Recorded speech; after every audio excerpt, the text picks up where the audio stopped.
You do. Okay. Hi, folks. Today we're on with Nayanie Henriquez of Sacral Roots. And I'm going to be Oh, talking to Nayanie because she has started her new venture as a doula. And I'm so proud of you. Guys, this oh, thank is you. my little cousin. And I know this is a full grown woman, but I have known this child since forever. And so I'm so proud of you for stepping out and stepping into your passion and just starting to serve in a way that fulfills you. And so that's what I wanted to talk about today. I wanted to talk about, everything about your new venture as a doula, what that means, how you got there, and beyond. So, yes, welcome.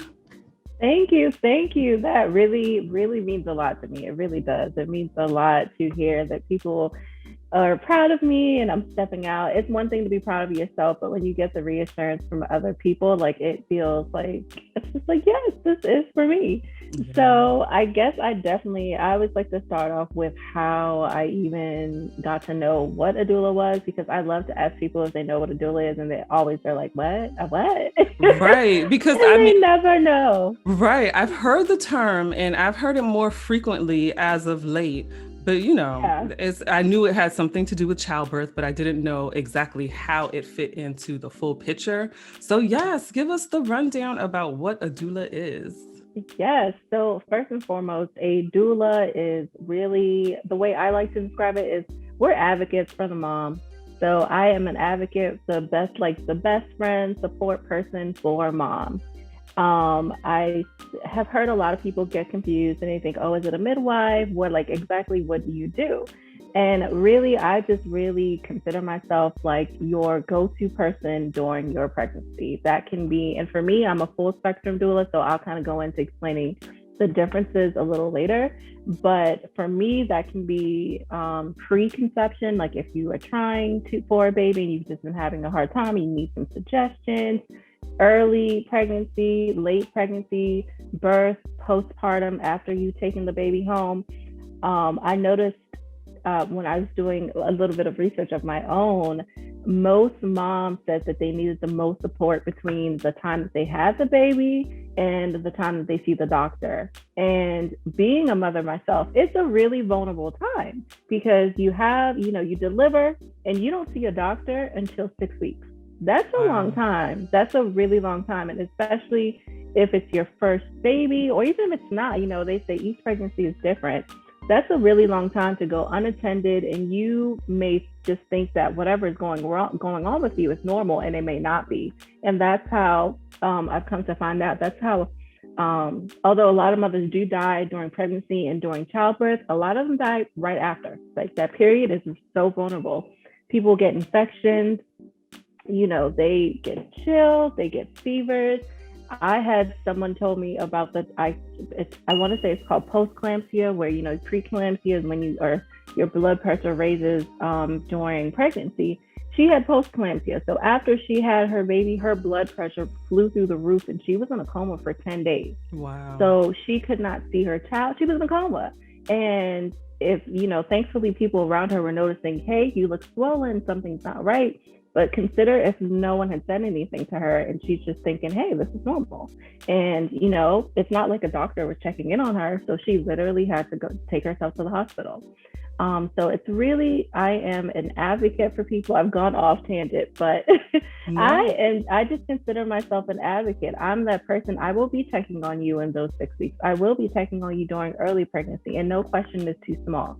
It could be, hey, my right toe hurts. What do you think is going on? Sometimes you really just need a sounding board and that person to hold space. And for me, that's what got me into being a doula. I'm the person that holds space for you. So it can be the smallest thing, the biggest thing. I'm here, and I'm going to be here as your doula.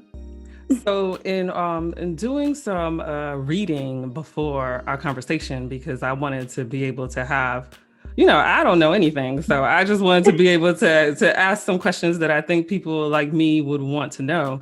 And so I heard you say a full spectrum doula, and then you spoke about, so how does that differ? Like, what are the different types of doulas that are available?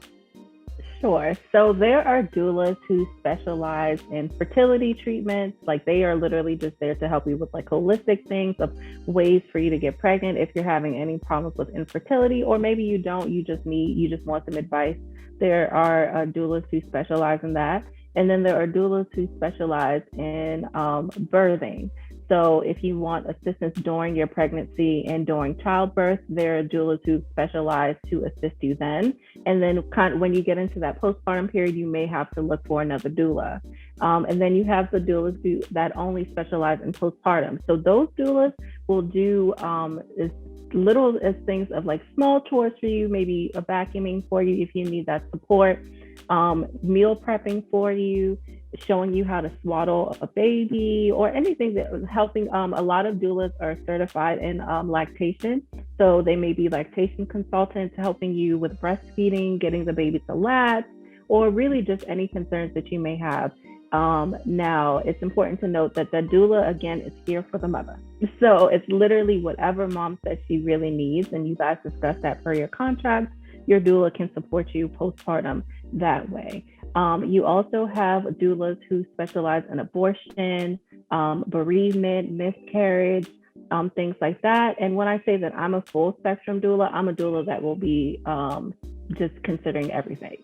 So I found my program, and the company that I went with is called Sisters in Loss. And going into my story a little bit, quick background about myself is that I experienced a second trimester loss during my first pregnancy. So I kind of learned about what doulas were after I experienced that loss, just through my kind of grief of kind of experiencing and searching for answers. I kind of found out what a doula was. My problem was I didn't feel, not that I didn't feel welcome in the space, but I just didn't think it was for me.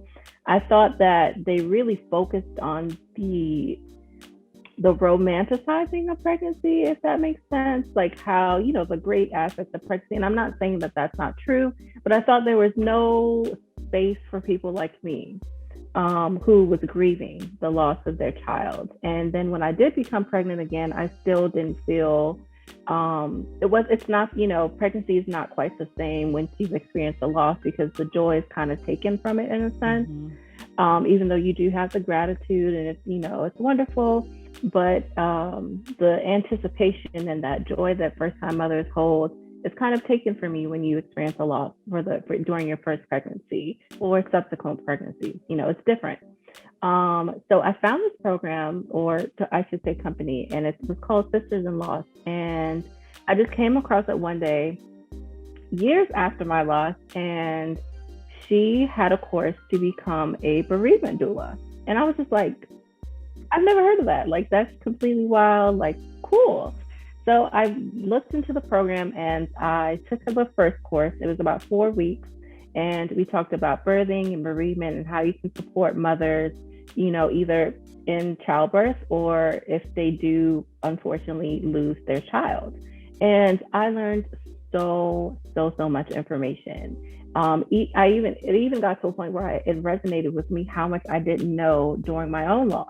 Mm-hmm. They went through so many things that could have been offered to me during my experience, and even for mothers now, the things that they do I should say some hospitals, because of course not all hospitals have the same capabilities, but of course this was during COVID era. So I even heard a story of a mother who had the privilege of taking her unfortunately deceased child home to meet her siblings.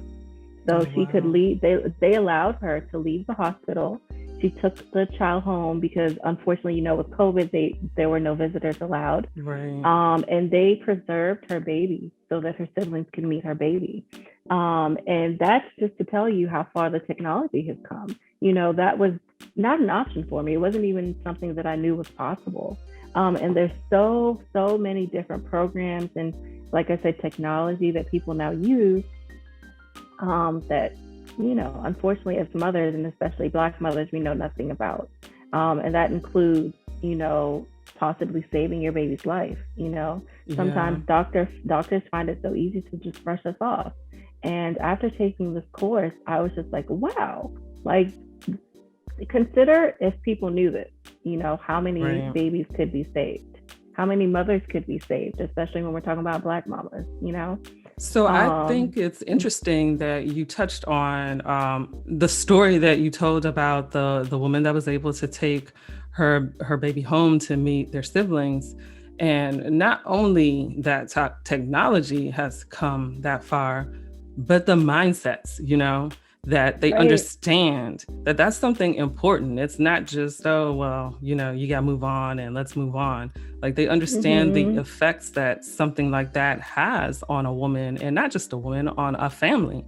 And so for you to even say that, like, I'm shocked. I know. I was too. I will say this is California. So I will mention that, when we're talking about the progressiveness, but still, like, that was, I can tell you one thing, that was not an option for me. It wasn't even something that was considered. I really, unfortunately, did have, my experience was, oh, your baby's dead, you can try try again in a few months. And that, it's not supportive. There was I didn't really feel like there was anyone advocating for me. And looking back, I didn't really know how to advocate for myself because I was fairly young. And that was my first pregnancy. I was a first-time mom. So I didn't even really know what to ask in order to advocate for myself, or, what could the possibilities be. And so often as mothers, or, even just patients or Black women, we go into the doctor thinking that they're going to do everything that they can do for us. And they really don't. Right. They really brush us off. And oftentimes advocating for yourself is doing your own research, sadly, in America, right? It's like, well, you need to do this test. Why wasn't this offered to me? And it's crazy. Yeah. And I mean, there's a conversation that I definitely do want to have about healthcare advocacy in general, because, I know some people that work in the healthcare industry. And I'm like, listen, I have a job. I don't have time to be researching all these things that I need to know to ask and this and that, which is why I just absolutely love that there are women that are out there, and not just women, but people like you that are able to be, like you're saying, the advocate, the best friend throughout the whole birth journey, whether it's, trying to conceive, or after you've conceived, or, the birthing plan, or all of that. Like, you're there for all of it. And I honestly didn't know that being a part of trying to conceive was something that a doula offered, because I only saw about birthing and and bereavement and postpartum, that type of thing. So that's really interesting. I've talked a bit, I think I've mentioned it to you a bit about my IVF struggles. And so, I didn't know that someone exists. I'm sorry, getting a bit emotional, but no, take your time. I didn't even know that there was someone that existed that could kind of walk you through all of that, because just like you're saying, sometimes it feels like you go and there's so much to take in and to read, and I get so overwhelmed. Take your time. But it's just good to know that there are people that could be there to help walk you through all of that, Yeah, for sure. And honestly, you and so many others are the reasons that I'm here, to really hold that space. I think what's so important to me, like I said before, is holding that space, making sure that you're seen, making sure that you're heard. Like, so how many times do we feel invisible when we walk into a doctor's office and you have so many questions? And I'm so sorry, but like I was saying, that really, holding space for me is one of the main things that really got me into it. And obviously, I had my experience, but honestly, I don't like to, especially when I'm consulting with clients, I don't like to go into my experience, just because I feel like, I don't want to fill my clients with fear. And I love, I don't have a problem sharing my story at this stage in my life. But I don't want to fill my clients with fear because of my own experience. And I think that's something that, as a pregnant Black woman, a woman, I should say, that we're filled with. We're filled with fear instantly. Like all I've seen lately, and I love that people know what a doula is, but anytime I see it, it's because, oh, you could die, so you need a doula. And I'm just like, yes, this is true. But they don't, like they don't need, they're aware, like, we're aware that we're a commodity. We could die at honestly at any moment in this world, right? Right. So it's just like, as your doula, that's I'm here to support you, but I'm not here to fill you with fear. I'm actually here to cast out that fear and actually fill it with love. Just really holding that space for you and making you feel seen, because and I keep repeating that because that's really honestly my mantra. It's just, I want you to know that you are here, you matter, and your concerns, they're not invalid. They matter. You matter just as much as a rich white lady going to get IVF. So it's like, I want you to feel like that your journey is sacred. And as a doula, my main goal is keeping it sacred. I feel like, especially as Black women, it's so easy for our journey to just be filled with fear and for that sacredness to be taken out of it. Mm-hmm. And I just want to make sure that I'm the person, or a person, honestly, because there could be multiple people that help you along your journey. But I want to make sure that I'm a person that encourages you to embrace that sacred journey and really hold it as sacred. Because the other thing for us is, we're so busy surviving that we forget to feel the emotion. Yeah. We forget to feel that I am bringing a whole child into this world, and there's so many things, as and I keep saying Black women because that's what we are, and that's who if I have to say it, those are my people. That's who I cater to. That's who I'm here, and that's why I am a doula, to cater to Black women. I was cracking up because when I tried to make I tried to market myself on Facebook, I placed that I am catering to Black women. They were like, you are excluding a lot of other races, so we may not be able to post it. I was like, wow. Okay, Facebook. Yeah, I was like, okay, Facebook, that's very interesting, but okay. So I had to play around with my wording, but I was like, but that's who I'm here for. That's who I am roaring for. That's who I'm advocating for. That's who I'm holding space for. Because outside of us just trying to survive, like I said, so many times we just forget to feel the actual feelings. We're so concerned with all the things that we have to do just to make it from one day to the next, that we forget that this is a sacred journey, and we're bringing a whole human being into this world, this crazy world. Yeah, and so I do love that you do continue to use that term, holding space, because I was going to ask you what you meant by that, but from hearing you talk, I understand exactly what you mean. Like you pair with it. I want to help you be seen. And so what I heard some women talk about, for some of the reasons why they loved having a doula, was that, so this was a lot of postpartum that I read about. And they said that, they talked about having C-sections. And at that point, I'm also a patient too, where I'm now responsible for this new life that I brought forward. And so it's hard for me to ask for help when I have to take care of a newborn. And they really spoke so highly of having someone else there. And I know a lot of times women have their family there, maybe their mother or a woman in their family to help them through that point. But one woman did say that it was helpful to have someone that had an objective opinion, and, it didn't seem like, oh, well, that's not how I did it when I was growing, Yes. Because I feel like this is why women tend to not have these conversations, because there is a lot of judgment in the things that we feel as being a woman and also a mother and navigating it.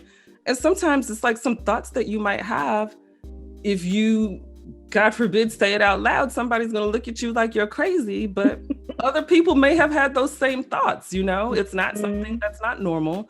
So I feel like that's a great, that's another reason that it's great to have a doula, someone to speak with, to let you know, hey, what you're feeling is normal. A lot of women go through this.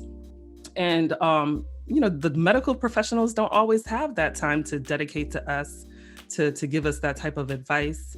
And so I think that's I was going to ask you, what are some reasons? What are some reasons a woman would choose a doula? But here I am telling you a reason why I would choose it. Which I love.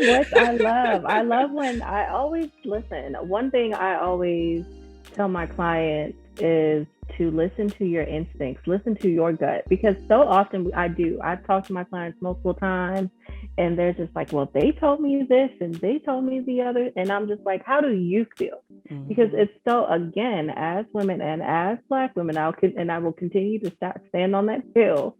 We are so often stripped of our voice because even, I love the village, but even society, our village will really strip us of our voice. And there's so many things that are thrown at you in preconception, during pregnancy, after you had the kid, till that baby is like, honestly, even when you have adult children, right? Oh, well, I wouldn't be doing that with my child. Mm-hmm. How do you feel? What is your gut telling you? At the end of the day, I always say God gave us this ability because he entrusted us to carry these children, right? He entrusted us to go through whatever our journey is. So what is your gut telling you? What is God, depending on, the client and what their connection is with God, what do you think God is trying to say to you?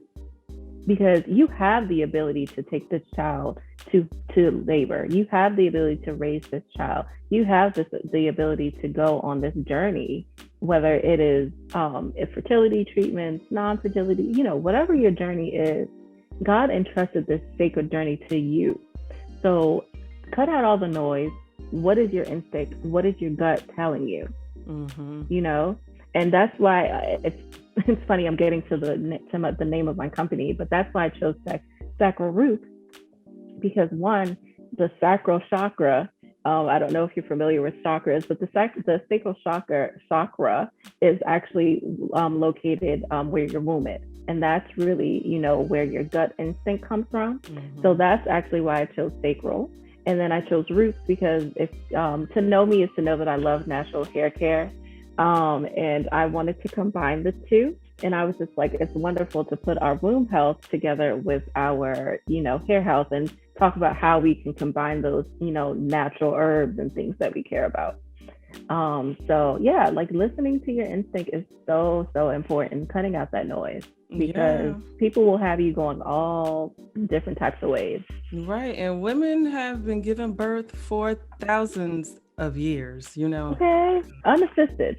Right. Exactly. So then kind of getting back to that part. So I just want to be very clear.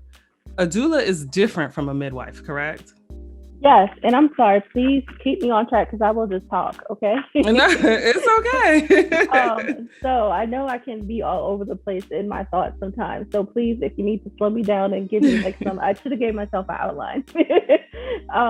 But so yes, back to a doula. What exactly is a doula? A doula is not a midwife because we are not medically trained.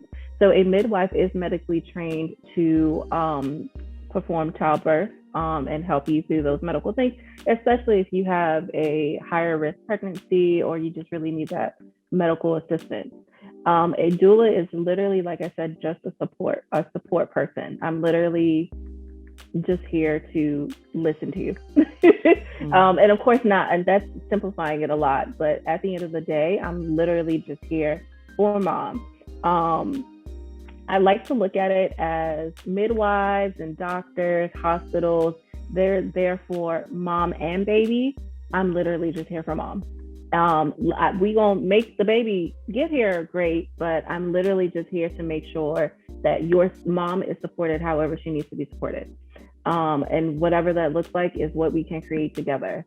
I think sometimes moms also feel like they're kind of brushed off because the focus is so much on the baby. Mm-hmm. And that's wonderful. That's completely, I'm not saying that I'm just going to ignore the baby. Can't do that, obviously. But there's just so little space that's just for mom, and for me, being a doula means that I'm 110% here for mom. Yeah, I love that. I love it. I remember one of the best baby showers I went to, at the end, they had a fashion show for mom, to show her all the beautiful outfits and stuff that are still out there and that she could still wear and stuff like that. And they said, I remember the person putting it together was like, everything is so focused on the baby. I also want to put some shine on mom too. And I was like, oh, that's really sweet, because Yeah. everybody forgets about mom, especially once that baby gets here. Okay. And I think that's my favorite part about being a doula. I often have to remind my clients, like, girl, I hear you, but I'm here for you. It's you. I'm here for you. And like you said, I think, especially in the honestly, even during pregnancy, I don't want to focus on just on postpartum, but it gets a little harder once the baby gets here because, yes, it's like, I think so often that we do lose some moms in postpartum because they're so focused on taking care of this new little human that they don't even pay attention to what's going on with their bodies until it shocks them and they have to go to the hospital. So just being that doula, I do want to make it clear that as a postpartum doula, the postpartum doula is not there to take care of the baby. Postpartum doula is there to take care of mom. It's what does mom need? And it's not like, oh, I gotta run errands, let me call my doula. No, mom needs to be here. What do you need? How can I support you through this parenting process? Because we forget that not only is a baby born, but a new woman technically is born too. Because whether you having your first baby, second baby, whatever it is, you're either going from no baby to one, or from one baby to two, or whatever that looks like. It's different, and your life needs to adjust. And I just think in the world that we live in, sometimes it moves so fast. Like even if we look at the companies that do provide, maternity leave, 6 weeks is not enough time. Yeah. And thank God for those companies that give you a longer period of time, or, moms that can take off however long they need. But unfortunately, not all moms are allotted that. And it's such a whirlwind that's thrown at women after they have children. And it's like, once you do have children, you're no longer yourself, now you're so-and-so's mother. Right. Well, where's the baby? Where's the child? How are you here doing this? Where, and there's such a loss of identity. And reasons for having a doula, I'm, here to remind you, you're still you. Don't lose yourself. Don't lose, because it's easy to do. Do you find that it's hard for a lot of new mothers, or, mothers that now have more than one child, find it hard to even ask for help? Oh my God, so hard. I honestly feel like not asking for help is what, I won't say solely, but it's a big part of what leads to postpartum depression, because you just get, I love social media sometimes for their memes and their cute stories, but I saw something that was like the Black woman superwoman syndrome, something like that. I'm probably misquoting, so sorry. But it was just like, especially as Black women, we feel the need to be superwomen, and we feel the need to not ask for help. That, oh, we can do it, we can handle this, we can do this. And we all know at the end of the day, that's going to lead to burnout. And burnout looks so different on different people, you don't know what your burnout's going to look like, but you're going to get burned out. And it's just such a sad situation to be in, where you feel like you can't even ask for help, like, oh, I gotta make it seem like I have it together, and I can't ask for help, and I have to get on social media, I have to snap back, I have to make it look like I love every single moment of motherhood, like I don't get frustrated. I love when motherhood is so easy. I just love my kid. They make it so easy for me. I can have everything in the world. I can be a boss lady and have my kid, and they just make it so easy. And I'm just like, while I love the encouragement, it's just like, how transparent is that? Right. How honest is that? You know what I mean? Like, let's be honest here. We need each other. And I hate, I do say I hate the idea that we can survive in this world without people, because we can't. Right. It's not a good idea. I completely agree. And I feel like with this pandemic, it's shown me how much people miss and need community. Like, Mm-hmm. that's been the biggest thing I've seen out of this. Like, people need community. And Mm-hmm. especially when, when bringing a new child into the world, you need empowerment, you need encouragement, you need all of it. So yes, Mm-hmm. I feel like well, last week was Black Maternal Health Week, and there was a DC Councilwoman, Christina Henderson, and she was speaking on CBS News, and she's talking about her birthing experience. And she said that she got turned away from 2 hospitals in DC because they didn't have enough room, and that they don't have any hospitals with maternity wards east of the river. And so she just talked about how it was really a wild time for her, and every time she thinks back on it, she just can't believe what happened. And so she introduced a bill to help open more maternity wards. And a part of that bill was going to be a pilot program for doulas, which I was like, oh my God, that is awesome. And again, here we are talking about not just technology change, but a mindset change in what needs to happen in healthcare, specifically in maternity and obstetrics, because I did want to talk about the doula program. And have you heard about that, about the bill that Christina Henderson introduced?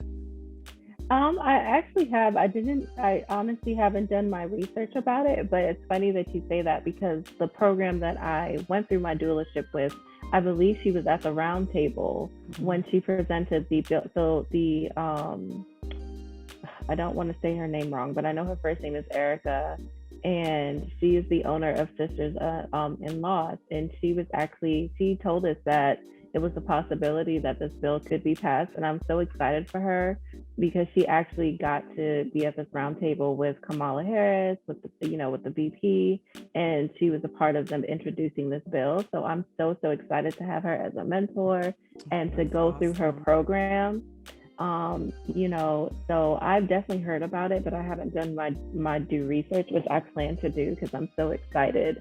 Because another one hardship as a doula is that we aren't covered by insurance. Mm-hmm. So a lot of my clients honestly have found me because I tend to be a little cheaper than other doulas in the area, just because I'm fairly new to the field. And while I am new, I know that, again, going into my instinct, this is what I'm here to do. So it's just like fighting that imposter syndrome of, well, I don't have that much experience, but I know it'll come.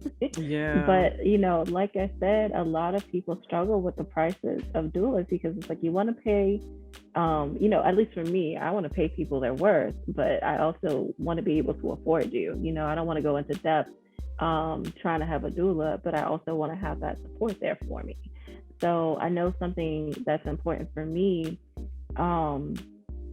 is making it accessible. So I love that she's introducing this bill. I love that they're actually, like you said, their mindset is changing so that hopefully that doulas can eventually accept insurance.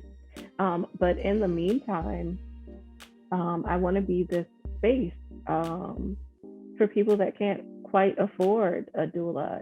Like one thing I was explaining, or actually during my research, I found, I looked at various different doulas, and a lot of them were very holistic, and they had a certain type of aesthetic, I should say. Mm-hmm. We do this, and they also had their price along with them. And what I think of is my client that may be living in poverty, my client that may not know what a doula is, my client that may not know what holistic means. And for me, really quickly, my background is I've been a social worker, now I'm a teacher, and I've always worked in communities that are underserved. And from my lens, I want that community to be reached because I think that they deserve to be supported. And I want to kind of make that bridge where doulas are, given their worth, we're respected, we are given our money, but we also need to be able to reach those underserved communities because listen, if I'm in, I consider it this way. If I have private health insurance, I live in the suburbs, and I feel like I'm not being advocated Right. for, how do they feel? They probably don't even know that they being, disregarded, or not even that they don't know. They probably know, but it's just like you feel so helpless.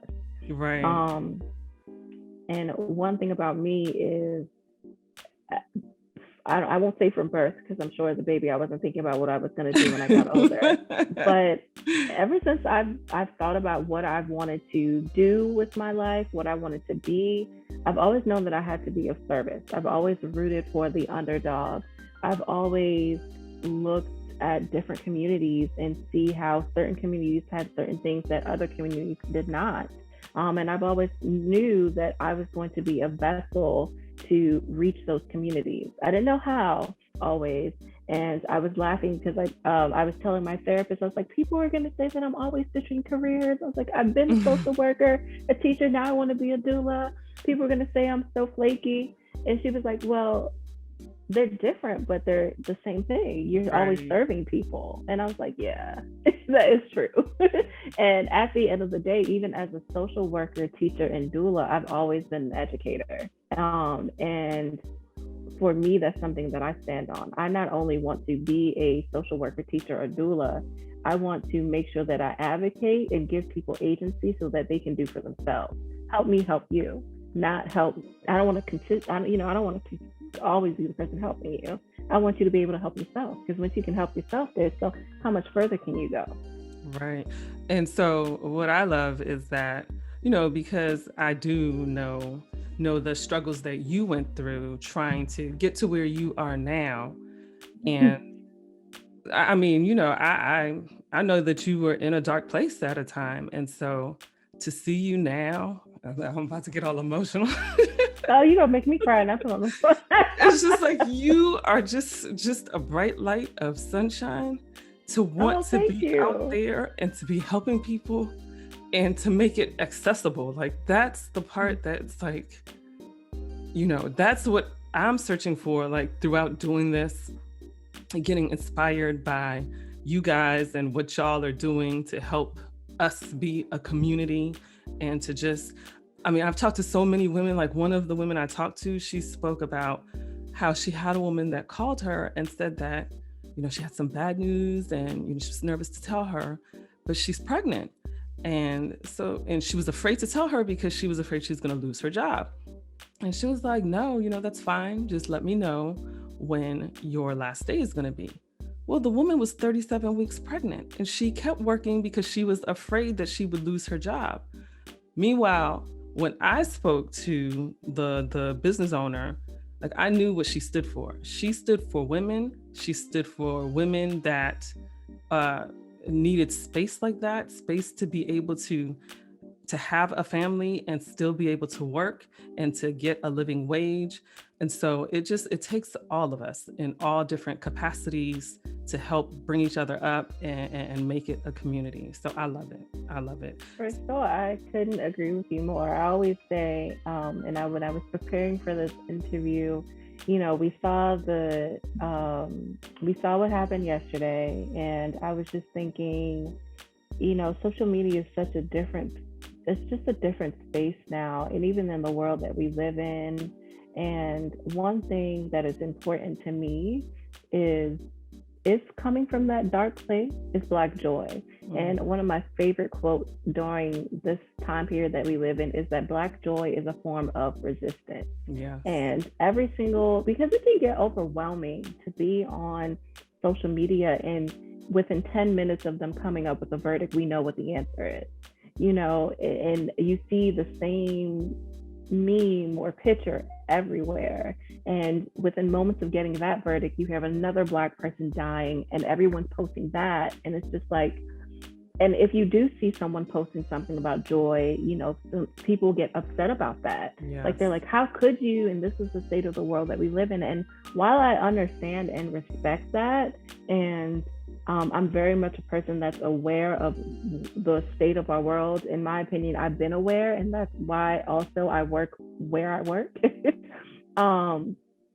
one of my biggest goals is making sure that Black joy is a form of resistance, making sure that we know that we have that space to have joy, because how often is it taken from us? You know, how often is joy taken from us in this world? And we have to be bombarded. Not only do we know that we could be killed, we have to see it on TV, on social media, Right. every single living moment of the day. And it's just like, when do we get to exhale? You know, sometimes you don't even realize you're holding your breath. Right. You don't even realize how jaded you are. Like I honestly wasn't even following the trial because I was like, well, we all know how it's going to end. And I don't want to have that on my spirit, and I have to get up and teach the next day. Mm-hmm. You know, I'm like, I gotta find this joy. I gotta find some laughter, something. And for me, being a doula is that Black joy is a form of resistance. This is the space for you to, if you need to cry, cry. But for the most part, you're gonna feel joy on this journey, because that's what we should be feeling. We shouldn't have to be worried that we're going to be bombarded with all of this sadness and darkness, because life itself is hard. Right. You know, outside of all of that, tragedy can hit you at any moment, you know, and to think that we aren't prepared for just regular hardship. We have to be prepared to die. You know, we get so caught up in surviving that we forget that there is joy in life. I agree. Well, thank you for being out there spreading joy, one mother at a time. Thank you. I hope so. Listen, okay. Once I get along my journey, I really hope that my mom's clients come back and they're like, yes, it's just like you said, a bright, shining light. I'm sure they will. And I'm sure their kids will come back later and be like, this is the woman that helped me. That helped my mama help my mama when she was pregnant with me. I hope so. I hope whether we're, you know, mourning together or we are laughing together, I just want to make sure I hold that space for people. Well, congratulations on this new journey and on this new venture. And I wish you the best of luck. Same to you. Thank you. I'm so proud of you. Thank you.